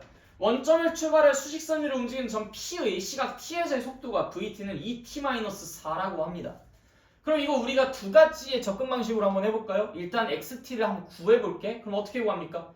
T제곱 마이너스 4T 플러스 C. 근데 지금 여기 원점을 출발하라고 했잖아? 0 대입했을 때 0이 나와야 돼. 그럼 당연히 XT는 딱 확정되죠? T제곱 마이너스 4T. 끝! 그럼 지금 여기서 점피의 위치를 구하래. 그럼 당연히 뭐 하면 돼? 4를 대입하면 끝나는 거잖아. 그치? 자 4를 대입하니까 그럼 t제곱 마이너스 4t 하니까 이제 얼마냐? 0인데? 그렇죠? 나 계산 잘못한 거 아니죠? t제곱 마이너스 4t 하니까 신기하네. 자 어쨌든 그 다음 2번 시각 t는 1에서 t는 5일 때까지 전피의 위치의 변화량. 자 위치의 변화량을 얘기하고 싶으면 처음 위치랑 끝 위치만 이야기하면 돼. 우리 아까 xt 구했잖아. 1 대입해봐. 얼마예요 그러면? 마이너스 3? 맞나요? 너네가 계산 도와줘야 돼. 자 5를 대입하면요 5, 25에다가 20배니까 5네? 그럼 마이너스 아까 얼마였지? 3. 마이너스 3에서 5까지 이동했으니까 위치 얼마나 변했어? 8. 그래 그게 정답이야. 그런 식으로 내가 xt를 구해가지고 해보셔도 돼요. 근데 또 다른 관점, 우리가 아까 정적분 가지고도 이야기할 수 있다고 했었죠? 자 1번 정적분 가지고 한번 얘기해봅시다. 시각 t는 4에서의 전피의 위치를 구할 거면 0부터 4초까지 위치가 얼마나 변했는지 위치의 변화량을 구하면 돼요. 그럼 뭘 하면 돼? 인테그랄 0부터 4까지 vt dt 그치? 그럼 위치의 변화량이 나오겠지? 그럼 그게 만약에 5라고 해보자. 그러면은 초기 위치가 어딘데? 원점이잖아. 그럼 원점에서부터 5만큼 위치가 변했다고 하는 거니까 5라고 대답하면 되는 거겠죠. 이해됐어요? 아무튼 뭐 지금 위치의 변화량을 구해보면은 0이니까 얘가 이제 그 위치도 역시 0이다 라고 얘기를 해야 되겠지만. 그 다음 2번 이건 어떻게 구해요? 역시 인테그랄 1부터 5까지 vtdt 그쵸? 네 그렇게 해서 이제 위치의 변화량 구해주시면 되는 거겠습니다.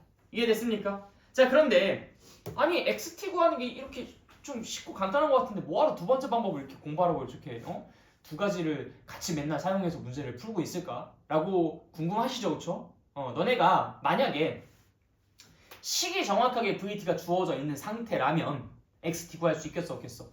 있을 거 아니야 그치? 근데 식은 안 나와 있고 vt에 그래프만 그려져 있어. 그럼 이거 가지고 xt 구할 수 있어요? 못 구하자면 그땐 그래프 가지고 해석하셔야 돼요. 그렇기 때문에 우리가 두 번째 방법을 주로 사용하게 될 거야 앞으로. 그러니까 첫 번째 방법은 단순하게 직관적으로 접근하는 방법이고 두 번째 방법은 우리가 여기서 메인으로 사용하는 생각의 방식이야. 그렇기 때문에 첫 번째 방법으로 문제가 풀렸다 답이 나왔다라고 해서 두 번째 방법을 소홀히 하시지 마세요. 그럼 너네들이 정작 쉬운 것들은 다 맞추는데 왜 첫 번째 방법으로? 근데 두 번째 방법이 정작 사용돼야 되는 어려운 상황들에 대해서 너네들이 손도 못 댑니다. 그러니까 이 쉬운 문제에서 두 가지 방법을 모두 다 연습을 하고 접근을 하셔야 돼요. 무슨 말인지 알겠지? 자, 그 다음에 2번.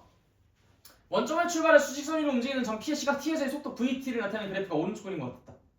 그러니까 이게 막 그렇게 어려운 문제는 아니지만 바로 딱 나왔잖아. 내가 이거 가지고 가까이 구간 잘라가지고 내가 막 식 써가지고 막 XT 구하고 그럴 거야? 그럴 필요 없잖아. 자, T는 2에서부터 T는 6까지 점 P의 위치의 변화량을 구하겠대. 자, 2에서부터 6까지 위치의 변화량을 구하겠다라고 했으니까 당연히 우리는 어떻게 해주면 돼? 2부터 6까지 얘를 정적분해주면 돼.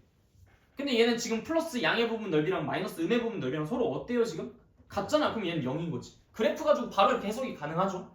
그다음 두 번째, 시각 T는 2에서부터 T는 6까지 점 P가 움직인 거리를 물어봤대. 자, 움직인 거리를 물어봤다는 것은 결국 뭘 물어보는 거랑 똑같아? 넓이를 물어보는 것과 똑같은 거야. 그래서 여기 위에 넓이 얼마, 밑에 넓이 얼마 해서 두 개 더해가지고 계산해 주시면 되겠죠. 얼마냐 그러면? 4랑 4니까 넓이는 8이죠, 그렇죠? 그래서 이동 거리는 8이다라고 얘기해 주시면 되겠다. 이해됐어? 응. 자, 넘어갑시다. 6번 한번 볼게요. 예제 6번.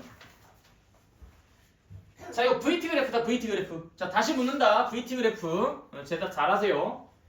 자, 일단 지금 여기에서 이 뭐 물체냐 이거 뭐냐? 그냥 점이야? 자, 점이 운동 방향을 바꾸는 횟수를 일단 첫 번째로 물어봤어.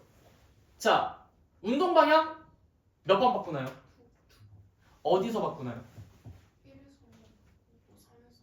1에서 1에서 진짜 바꿉니까? 진짜 1이랑 3이에요? 아 2랑 4 진짜 2랑 4예요? 1이랑 4에 진짜 2랑 4예요? 그럼 1이랑 3에서는 무슨 일이 발생하는 겁니까?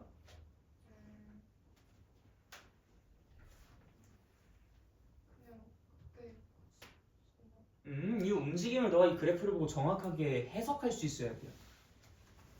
1이랑 3에서는 무슨 일이 발생합니까? 다른 분들 한번 얘기해 봅시다. 1이랑 3에서 무슨 일이 발생해요? 속도가 더 이상 늘어나지 않고 이제 속도가 감소하는 방향으로 추세가 전환되는 게 1. 그 다음에 저 3에서도 뒤로 가는데 속도가 더 이상 속도의 크기 가지고 얘기해요. 속력이라고 할까요 그러면? 속력이 더 이상 빨라지지 않고 다시 추세가 전환돼서 속력이 느려지는 그러한 순간이 1이랑 3인 거죠. 2랑 4에서는 어떤 일이 벌어져요? 2랑 4에서는 앞으로 가고 있는데 그게 뒤로 바뀌어지는 순간이 2. 4는요? 뒤로 가고 있는데 그게 앞으로 바뀌어지는 순간이 4인 거죠. 그렇죠? 왜냐면 속도는 플러스인 게 앞으로 가는 거고 마이너스인 게 뒤로 가는 거잖아. 그러니까 당연히 2라는 지점에서는 플러스였다가 마이너스로 바뀌니까 앞으로 갔다가 뒤로 가는 거지. 운동 방향 바뀌는 거고요. 4에서도 역시 뒤로 가다가 앞으로 가는 거지. 그러니까 4에서도 운동 방향 바뀌는 거죠. 그러니까 1이랑 3에서 이게 꺾인다라는 것이 이제 여러분들을 혼란스럽게 만들 수 있는 부분인데 1이랑 3에서는 운동 방향을 바꾸는 게 아니라 이게 마치 이런 거죠. 점점 빨라져. 그 다음에 빨라지는 속도가 점점 느려지는 거야. 이 점점 느려지는 그 추세가 전환되는 그 순간이 1인 거죠. 내가 딱 멈췄을 때가 2인 거고. 그로부터 다시 이제 뒤로 빠꾸해. 점점 빨라져. 다시 그러다 점점 느려져. 추세가 바뀐 그 순간이 3인 거야. 그럼 내가 멈췄어. 그게 4인 거지. 그럼 다시 이제 앞으로 가게 되는 거야. 점점 빨라져. 자, 5일 때는 무슨 일이 벌어져요? 5일 때부터 6일 때는 멈추지, 그치? 끄덕끄덕 죽는다 진짜. 5일 때부터 6일 때 왜 멈춰? 지금 멀쩡히 잘 달리고 있는데 속력이 유지되고 있는 거죠. 4부터 5까지는 이게 점점 빨라지다가 5부터 6까지는 그 최고 속도로 유지를 하고 있는 거야. 그 다음에 이제 6에서부터 7까지는 그 최고 속도가 점점 이제 줄어들어서 이제 다시 0으로 회귀하고 있는 거죠. 결국 4부터 7까지 앞으로 가는 거는 맞아요. 얘는 절대로 정지 안 합니다. 오히려 5일 때부터 6일 때가 가장 빠르죠. 무슨 말인지 이해됐어요? 응, 그래. 그러니까 이 그래프를 보고서 정확하게 해석이 가능하셔야 됩니다. 나머지는 너네들이 다 판단해 보시고요. 그 다음 7번. 지면으로부터 2m 높이에서 49m/s의 속도로 지면과 수직인 방향으로 던져 올린 물체 t초 후의 속도가 vt는 49-9.8t/s이다. 그러니까 앞에 있는 내용은 사실 뭐 별로 그렇게 여러분들이 관심 있게 볼 필요는 없긴 해요. vt가 49-9.8t라는 것만 이제 중요한 거겠지, 그치? 자, 던진 지 2초 후에 물체의 지면으로부터의 높이를 구하라. 자, 높이를 구하려면 어떻게 해야 돼? 일단 첫 번째 방법으로 생각을 해보려면 xt를 구해 주셔야 되겠죠? 그 다음에 이제 뭐 2를 대입해 주시면은 뭐 그 결과가 나오겠지. 또는 두 번째 방법으로 생각하시려면요. 0부터 2까지 적분을 해주시면 되죠. vt를. 그렇게 해주시면은 뭔가 결과가 나올 거야. 근데 이 vt 그래프 한 번은 좀 그려주세요. 49-9.8t니까 결국엔 얘가 이렇게 밑으로 떨어지는 아닐 텐데 여기가 이제 5에 해당하는 거 아니겠습니까? 그렇죠? 5 대입하면 49 맞죠? 네. 그렇게 이제 5를 대입해 보시면 0이 되니까 이제 얘는 이렇게 밑으로 곤두박질 치는데 5라는 점에서 0을 지나는 거겠구나. 그러니까 이게 결국 운동을 생각해 보면은 슉 던졌을 때 올라갔다가 떨어지잖아요. 올라갔다가 떨어진다고. 이게 쭉 올라가는데 순간적으로 속도가 0이 되는 지점이 결국 최고 위치에 있는 순간일 것이고 그런 상태로 다시 떨어질 거라고. 그러니까 지금 2초 후에 물체의 지면으로부터의 높이를 구하라고 했으니까 계속 그냥 올라가고 있던 중이었겠지. 그럼 위치의 변화량이 결국 얘의 높이 그 자체 아니겠어요? 실제로 0부터 2까지 적분했을 때 그냥 이 양의 값, 넓이 그 자체로만 나오니까 그냥 그것이 높이다라고 얘기해 줄 수도 있는 것이겠고. 근데 만약에 여기에서 7초 후에 높이를 구하라 라고 한다면 그럼 그때는 어떻게 해야 될까? 그럼 당연히 여기서부터 여기까지를 쭉 적분해 주시면 되는데 여기의 넓이가 만약에 5가 나오고 여기의 넓이가 만약에 2가 나왔다고 합시다. 그럼 높이는 뭐예요? 3입니까? 8입니까? 2라고 했지. 3입니까? 7입니까? 높이가 뭐예요? 3입니까? 7입니까? 대답하세요. 3입니까? 7입니까? 그럼 밑에 봐도 소용없어요. 내가 그냥 얘기한 거니까. 생각해. 얘가 지금 여기서부터 여기까지 올라갔다가 그 다음 떨어지는 거잖아. 지금 얘는 앞으로 갔다가 얘는 뒤로 가고 있는 거라고. 앞으로 갔다가 뒤로 간다고. 여기 넓이가 5고 여기 넓이가 2라고 가정해보자고. 문제를 내가 만드는데 그 밑에 있는 책은 왜 보냐 근데? 0부터 7까지 여기가 5고 여기가 2야. 7초의 높이가 얼마야? 얼마겠어? 여기가 5고 여기가 2야. 7초의 높이가 얼마겠어?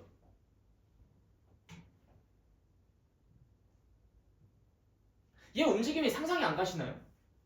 넓이가 5라는 게 무슨 말이야? 여기가? 넓이가 5라는 게 무슨 말이야? 너 그럼 우리 지금까지 했었던 얘기 다 이해하고 있었어? 네. 근데 여기서 이걸 왜 대답을 못해? 0부터 5까지 지금 여기 있는 이 넓이가 5야. 얘가 지금 이렇게 올라갔다가 떨어지고 있는 지금 이런 상황이라고.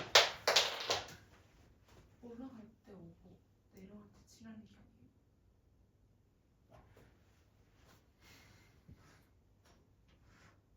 지금 이 VT 그린 거고요. 지금 이거 t축입니다. 이거 지금 시간 나타내고 있는 거고요. 여기에는 이 넓이가 5라는 것은 그냥 내가 예시 든 겁니다. 여기는 넓이가 2라는 것도 역시 내가 예시 든 거고요. 0부터 5까지 지금 둘러싸여져 있는 이 부분의 넓이가 5라는 게 무슨 말입니까?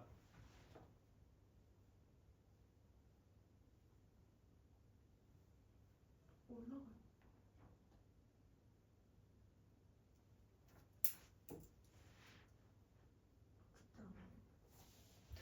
아니 넓이가 5가 된다는 게 무슨 말입니까? 라고 물어봤는데 올라갈 때라는 시제를 얘기하시면 어떡합니까?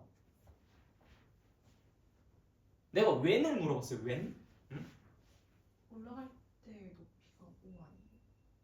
그러니까 그 정확히 올라갈 때 높이라는 게 무슨 말이에요? 올라갈 때 높이라는 게 뭐 올라가는 중에 높이가 5라는 얘기예요? 그게 무슨 말이에요? 그게 그럼 비문이잖아. 일단 지금 너가 쓴 말 자체가 정확하게 정리가 되고 있는지 체크하기 위해서 지금 질문하고 있는 거니까 정확하게 정리를 해주세요. 그 올라갈 때 속도와 시간을 곱하는 그 값이 5라는 거 아니에요? 다른 사람한테 물어볼게요. 이게 지금 넓이가 5라는 게 무슨 말입니까? 이게 지금 움직임이 이렇게 올라갔다가 멈췄다가 다시 떨어지고 있는 그 느낌으로 지금 이 함수가 이렇게 그려지고 있는 건데 지금 여기에서 이 넓이가 5다라는 것이 뭘 뜻하는 겁니까? 맨 꼭대기까지 갔을 때 지면 높은 거. 네, 꼭대기까지 올라갔을 때 얘의 높이가 5다라는 얘기인 거죠. 아니 0부터 5초까지 얘가 전체 5만큼 위치가 변했다라고 내가 그걸 지금까지 계속 얘기하고 있었는데 못 들으신 겁니까 지금? 0부터 5초까지 위치의 변화량이 5다 이렇게 얘기를 하시거나 아니면 지금처럼 꼭대기의 높이가 5인가 봅니다 이렇게 얘기를 하시거나 그래야지 올라갈 때가 5입니다. 뭐 올라갈 때가 5라는 게 무슨 말이야? 올라가는 중이 5라는 얘기가 뭔 소리야 이게? 국어 하신다면서요. 그러면 적어도 말은 정리를 해서 잘 말씀을 하셔야지. 비문을 얘기하시면 어떻게 비문을 얘기하시면 그럼 너가 이게 그 정도로밖에 머릿속에 정리가 안 되고 있다는 거야.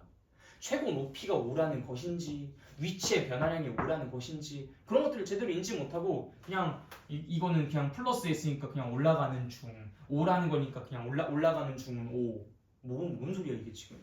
올라가는 중이 5라는 게 뭔 소리예요. 5초만큼 올라간다는 거예요? 뭐 5가 그게 뭔데?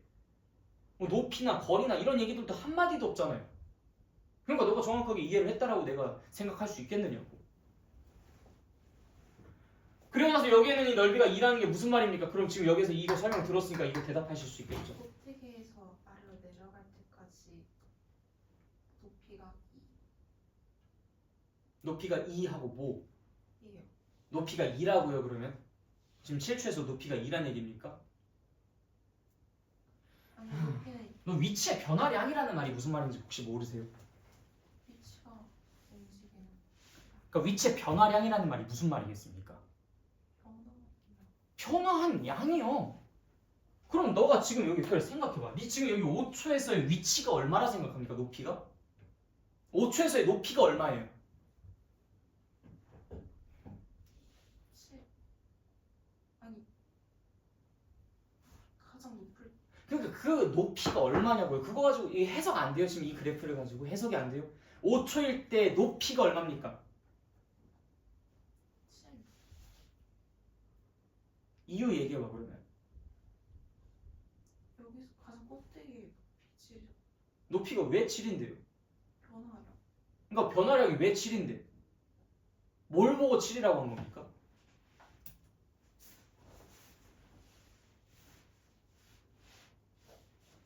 어디가 7인데요? 저기 넓이요. 그러니까 적이라고도 하지 말고 적이라고 하면 내가 왜 0부터 5까지의 넓이가 7이라고. 내가 언제 그랬습니까? 5예요. 0부터 5까지. 그래서 높이가 5. 지금 여기 넓이 5예요. 네. 여기 넓이 5입니다. 여기 넓이 2고요. 네. 여기 5고 여기 2예요. 확실히 알아들으셨죠? 네. 이제 이거 잘못 봤다는 얘기 못 하시겠지? 다시 묻겠습니다. 이 5에서의 위치, 높이 얼마입니까? 오. 왜 5입니까? 0에서부터 5초까지 이렇게 계속 올라갈 때 가장 높을 때가 5. 이게 넓이의 변화량, 그러니까 넓이라는 것이 결국 뭘 뜻하는 건데요? 시간 곱하기 이 넓이가 뭘 뜻하는 겁니까? 지금 여기에서.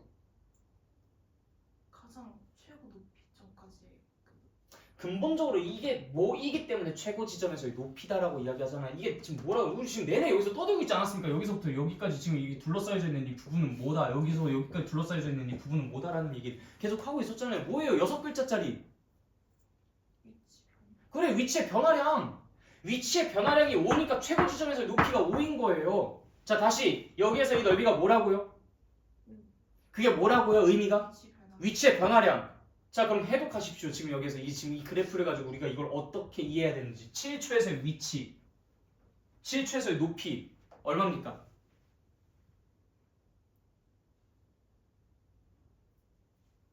3. 왜 3입니까? 0에서 5초까지 위치 변화량이 이렇게 올라가잖아요. 네, 그런 다음에 7초니까 계속 이렇게 떨어지다가 그 위 전체에다가 올라간 걸 이렇게 빼서 하면 이게 나오잖아요. 그래서 얼마를 빼려고 하십니까? 그래서 7에다가 5를 빼요. 아니 얼마를 7에다 5를 뺀다고 그러면 2의 위치가? 아니요. 무슨 소리예요 그러면? 그러니까 5초까지 갔었다 최고 지점 찍고 그 다음에 7초에 점점 내려가는 거잖아요. 네 내려가겠죠. 그럼 그 내려가서 이렇게 남은 걸 왜 생각하고 있어요? 지금 결국 여기서 우리가 이 5랑 2를 가지고 일단 얘기를 좀 해보시라고. 너가 지금 무슨 연산해가지고 지금 3이라고 얘기한 거 아니에요? 네. 왜 그 연산을 했냐고 물어보는 거예요. 2라는 것의 의미를 얘기를 해주세요. 5의 의미가 뭐고 2의 의미가 무엇인지 그걸 얘기하시면 그냥 끝나는 문제 아닌가요? 7초일 때 위치 변화량 이라는 거. 너가 보통 위치의 변화량이라는 것을 이야기할 때 어떤 특정 포인트에서 이야기를 합니까? 5초에서의 위치의 변화량, 3초에서의 위치의 변화량, 7초에서의 위치 변화량. 너가 변화량이라는 것을 이야기할 때 그 하나의 포인트에서만 얘기를 합니까? 우리나라의 어떤 경제 GDP의 변화량을 이야기하는데 뭐 2016년에 GDP의 변화량은 뭐 얼마다 이런 식으로 얘기하는 거 들어본 적 있어요? 변화량을 얘기할 때 어떤 하나의 지점 포인트에서 이야기를 합니까? 어떻게 얘기합니까? 7초까지 내려갈 때 위치 변화량. 그게 얼마라고? 2. 네, 최고 지점 높이가 얼마였는데? 5. 근데 지금 얼마나 어떻게 됐다고 하고 있습니까? 네, 다시 떨어져서. 얼마만큼 어떻게 되고 있다고 합니까? 얼마만큼 어떻게 되고 있다고 합니까? 이만큼 이만큼 내려가. 내려갔다고 하니까 그래서 어떤 연산을 할 겁니까? 올라간 어떤 연산을 할 겁니까? 그래서 5에서 2를 빼요. 네, 그걸 우리가 여기서 0부터 7까지 정적분한 계산 결과라고도 이야기할 수 있겠죠. 그래서 7초의 높이를 찾고 싶다면 0초부터 7초까지 위치의 변화량만 구하면 되니까 우리는 정적분을 하면 될 것이고, 만약에 이 그래프 가지고 도형의 넓이를 가지고 이야기할 거라면 이 도형의 넓이에서 이 도형의 넓이를 빼면 된다라고 이야기를 할 겁니다. 왜냐면 이거는 올라간다고 하는 것이고 이건 내려간다고 하는 거니까. 올라가는 건 5만큼 올라가고 떨어지는 건 2만큼 떨어지니까 5만큼 올라가서 2만큼 떨어지는 3에라는 위치에 도달한다라고 이야기할 수 있는 거겠죠. 그러니까 지금 여기서 이 그래프를 보고서 이 하나하나를 그냥 뭉뚱그려서 기억하려고 하지 마세요. 근데 지금 정리가 하나도 안 돼 있어가지고 내가 지금 하나하나 요목 좀 짚어드린 겁니다. 얘가 의미하는 게 뭔지 모르고 그냥 뭐 플러스 그냥 뭐 그냥 O 그냥 뭐 위치 그냥 이런 식으로만 생각하니까 이게 해석이 안 되는 거야. 정확하게 이 넓이가 무엇입니까? 위치의 변화량입니다. 이 넓이가 무엇입니까? 위치의 변화량입니다. 그럼 이 위치의 변화량이 5라는 것이 무엇을 나타내는 겁니까? 여기서부터 여기까지 그만큼 위치가 늘어났다, 증가했다, 즉 그만큼 올라갔다는 겁니다. 그럼 여기서부터 여기까지 위치의 변화량이 2라는 건 무엇입니까? 거기서부터 거기까지 지금 이만큼 떨어졌다라는 것입니다. 라고 말할 수 있어야 그걸 가지고 활용을 하죠. 근데 그냥 단순히 위치 변화량 그냥 뭐 이렇게 얘기하는 것도 아니고 그냥 그 올라갈 때 그냥 그 5, 뭐 그냥 위치 그냥 올라갈 때가 5라는 거 아닌가요? 이런 식으로만 얘기하게 되면 네가 이걸 갖다가 어떻게 활용을 하겠습니까?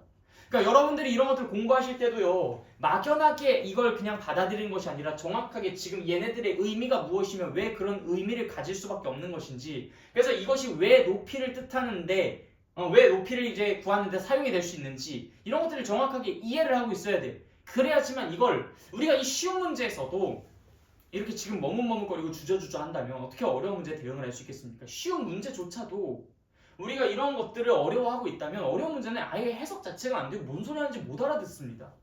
완전히 말끔한 상태여야 돼요. 말끔한 상태여야 넘어가는 게 가능하다고. 알겠어? 자, 그 다음 두 번째, 최고점에 도달했을 때 물체가 지면으로부터 높이 얼마나 떨어져 있습니까? 얼마나 떨어져 있어요? 최고 지점에 도달하였을 때 얼마나 떨어져 있습니까? 5만큼 떨어져 있겠죠. 왜 5만큼 떨어져 있어요? 최고 지점에 도달했다는 것은 야, 얘 물체 움직임만 봐봐. 올라갔다가 떨어진다고. 그럼 올라갔다가 최고 지점에 도착하는 것은 결국 얘가 어떤 순간이야? 뭐가 얼마일 때? 속도가 0일 때. 그래서 t가 5일 때가 속도가 0일 때니까 t가 5일 때까지 위치의 변화량을 구하면 되겠다. 이런 생각을 하시거나 아니면 xt를 구해다가 거기에 5를 대입한다거나 뭐 그런 생각들을 해주시면 되는 거겠죠. 자, 그 다음에 세 번째, 던진 지 10초 후까지 물체가 움직인 거리를 구해라. 그럼 얘는 뭘 구하면 됩니까? 0에서부터 올라갔다가 떨어져서 지면에 도착한 게 10초일 거 아니야. 5초 동안 올라갔으면 5초 동안 떨어졌겠지. 근데 그걸 모르더라도 상관없어요. 우리가 결국 여기에서 이 삼각형과 이 삼각형의 넓이가 똑같다라는 것을 인지하고 구해주시던지 아니면 여기서부터 여기까지 우리가 적분해서 넓이를 각각 따로따로 구한 다음에 그들을 더해주시던지 어쨌든 이동 거리를 뜻하는 것은 결국 그 둘러싸인 부분에 무엇을 뜻하는 거니까 이동 거리는 정적분이야 넓이야? 정적분이야 넓이야? 정적분이야 넓이야? 넓이 알고 있으면 대답 바로바로 해주세요. 안 그러면 여러분들이 다들 멈춰있으면 계속 같은 말 반복한다고 했잖아. 우리가 이동거리랑 위치의 변화량 이것은 넓이랑 정적분 얘네들이랑 서로 관계가 있다는 걸 이 단원에서 반드시 알고 가셔야 돼요. 그래야 여러분들이 만약에 이동거리가 얼마냐 만약 위치의 변화량이 얼마냐 위치가 얼마냐 이런 것들을 물어볼 때 정적분을 계산할지 아니면 넓이를 계산할지 이런 것들을 정확하게 구분하고서 대답할 수 있는 거니까. 알겠습니까? 자, 그 다음 넘어갈게요. 이 7번은 예제를 한번 다시 더 풀어보도록 합시다. 숫자 바꾸기 7-1번. 이거 너무 똑같으니까 표현 바꾸기 봅시다. 자, 지면에서 a m/s의 속력으로 지면과 수직인 방향으로 쏘아올린 물체의 t초의 속도는 vt가 a-10t라고 합니다. 지면으로부터 높이가 500m 이상인 지점까지 물체를 쏘아올리려면 물체는 지면 수직인 방향으로 몇 m/s 이상의 속력으로 즉 a를 구해라라는 얘기인 거겠죠. 자, 결국 여기에서 묻고 있는 것은 지면으로부터 높이가 500m 이상까지 물체를 쏘아올리고 싶대요. 그러면은 결국엔 지금 이 친구도 a에 따라서 얘의 위치가 조금 달라지긴 하겠지만요. 그래프가 이렇게 그려진 라인 아닙니까? 여기가 이제 A가 되고요. 그쵸? 어쨌든 여기에는 이 부분의 넓이가 지금 어땠으면 좋겠다라고 얘기하고 있는 겁니까? 500보다 더 크거나 같았으면 좋겠다라고 이야기를 하고 있는 거예요. 그러니까 결국에 너네들이 해야 되는 것은 여기가 0일 것이고 이게 지금 A-10t라고 했으니까 얘는 10분의 A일 겁니다. 0부터 10분의 A까지 지금 그 식을 적분한 것이 500보다 더 크거나 같았으면 좋겠다라고 이야기해 주시면 되는 거겠죠. 근데 뭐 우리가 이게 지금 1차 함수로 둘러싸여져 있으니까 당연히 삼각형인데 뭐하러 굳이 적분까지 합니까? 그냥 여기가 10분의 A고 여기가 A니까 뭐 그거 2개 곱하고 나누기 2한 게 500보다 크거나 같다 아니면 2개를 곱한 게 1000보다 더 크거나 같다 라는 거 이용해서 바로 문제를 풀어주시면 되는 거겠지. 무슨 말인지 알겠죠? 네. 자, 그 다음에 개념 넓히기 3번 이것도 여러분들 뭐 물론 어려우시겠지만 나중에는 좀 고민을 해보도록 합시다. 이거는 지금 내가 바로 풀어드리기엔 좀 문제가 아까우니까 여러분들이 그래프를 잘 해석하실 수만 있다면 그래서 기억과 니은 해결하는 것까지는 별로 그리 어렵진 않을 거예요. 디귿을 해결하는 것은 조금 실력 키우고서 다시 해보시던지 여러분들이 알아서 한번 다뤄보시고요. 이해되셨습니까? 네, 그래. 일단 오늘 수업은 여기까지 하도록 하고 아까 말씀드렸듯이 프린트 2개 상단에는 2문제씩 풀고 그냥 백지 테스트는 따로 진행하는 걸로 하도록 하겠습니다. 오늘 수업은 일단 여기까지. 질문할 거 있으십니까? 없으세요? 네.